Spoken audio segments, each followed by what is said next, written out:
Afternoon Delight with me, John Leivers. Over the weekend, I went along to the Balloon Festival, and while I was there, I spoke to Paul. He is the founder of Sends for Dads.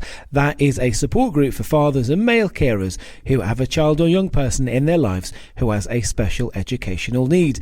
Paul begins by telling me more about the group. Well, Sends for Dad is a support group for dads and male carers that have a child or a young adult with special educational needs or disability. It doesn't have to be a diagnosis, can be of any age.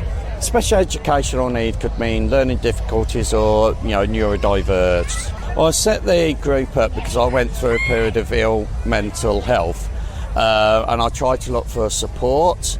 Saw that there wasn't any support for dads, and where there was groups already set up, it was mainly females that were going to it. If a male did go along, though, it were dragged along or they didn't really talk much. So I was just kind of looking for that support. So was that around support as being the parent of somebody with a special educational need? Yes, it was support, that type of support, because when you're a parent of someone with special needs disabilities, it can feel quite isolating.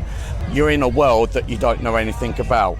So being able to talk and be around other people that just get it, makes a big difference. And of course that's true, because whenever you encounter any new kind of condition to do with your health and well-being, you suddenly have to learn all this new information and suddenly you have to become an expert on it. And I guess that's what you found as a dad. Yeah, I mean, not having any kind of experience of it beforehand, in some ways I've had like a lot of dads kind of say that it's like you go through a grieving process, because in life you're expected to have 2 children, the children go off and do this, and then if you've not got any experience of a disability, you think, we're not going to be the standard of everyone else, but actually you're going to live a much different life and it's much more fulfilling. Just tell me about your family. So obviously you're a dad of a SEND child, so tell me about them. My son, he's now at college, he's gone into performing arts. Yeah, and he's done really well over the time with the right support, and that's the thing, it's about getting support in place right from the start. That helps, but we get a lot of things at the moment where that support isn't being given to a lot of our families. So when you set the group up, how old was your son? My son was 8 at the time. And you've been going for 10 years, you were telling me earlier on, so like you say, now he's at college. We must have seen a lot of development with him throughout that decade. Yeah, he's gone on leaps and bounds. I mean, going to a school like Northgate, they really developed him, and he's gone on to be going into performing arts now. It's like he's just grown so much, but that is because he's been given those opportunities, he's been given that support to get there. And would you have ever thought that this would be the case when you first set up this SEND group, or when your son first had that diagnosis? No, I mean, what happened is what it's now become is more community, and it's kind of breaking down those feelings of isolation. And when you're there, you actually talk to each other and you get tips, you get hints, and it kind of helps you then to go through life and the obstacles that you get, being able to talk to people and go through those experiences. And your group, as you mentioned, is aimed at male carers and fathers. And like I say, that's because those other groups, there wasn't really that resonance for men when they went along to talk about things. How do you find your group? How are men interacting with each other? You get people that will just come along and they don't know what to think of the group. And we've had dads that have come in that have been quite quiet, and a few weeks, months later, they really start coming out of their shells. And we've had instances where a dad needed some help with something. The next minute, all the dads will kind of be answering back, right, what can I do, what can I help? Or we've had recently when the dad says, I fancy going out, so some of them have just gone out then to a park and had a walk around. So it's just kind of that backup and that real sense of community, which I think has been lost a lot nowadays.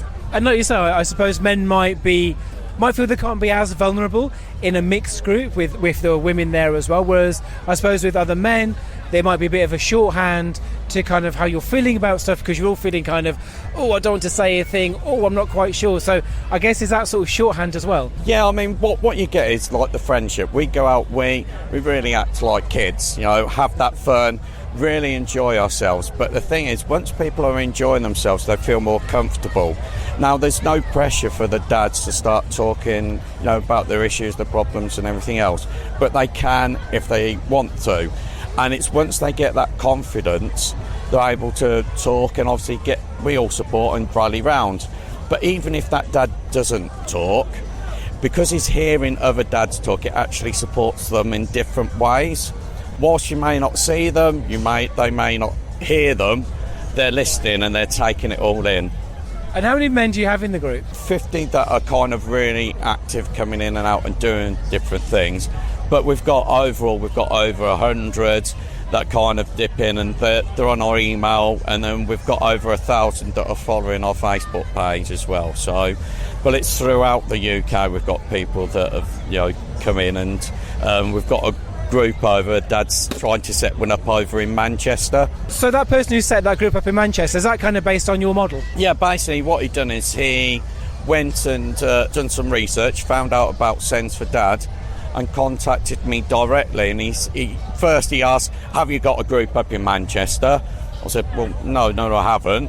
And he goes, well, can you help me set it up? So he has started to do that. They've had some meetings, they had some coffees and all that. But, when we went to Parliament, I got talking to an MP from Manchester, and I've now put them in contact with each other so that he can get that extra support as well. Oh, you dropped that in really quickly. Why were you at Parliament?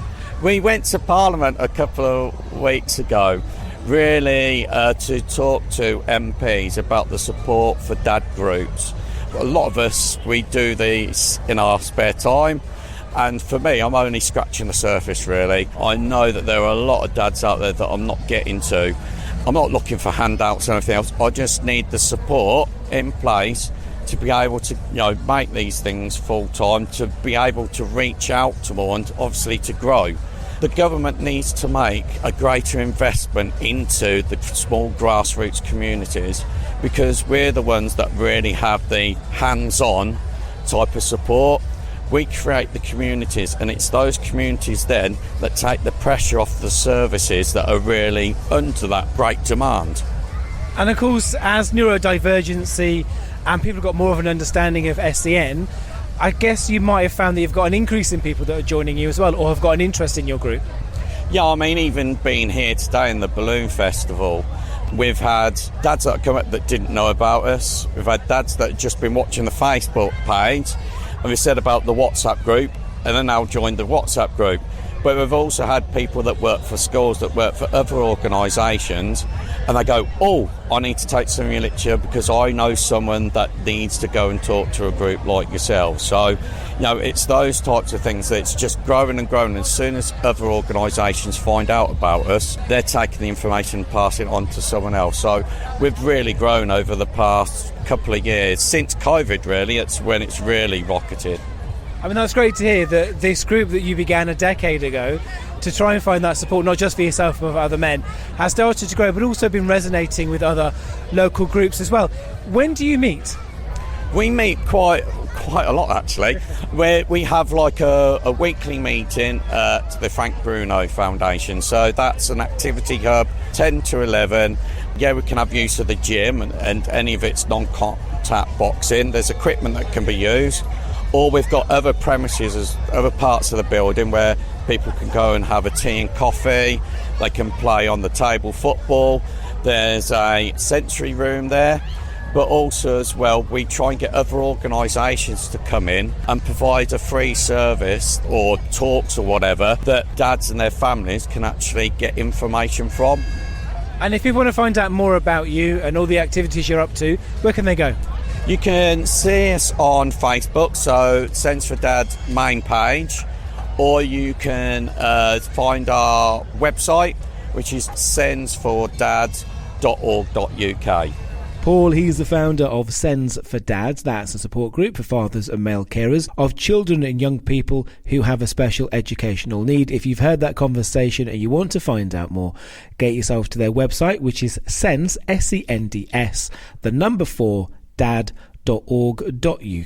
You can also find them over on Facebook as well.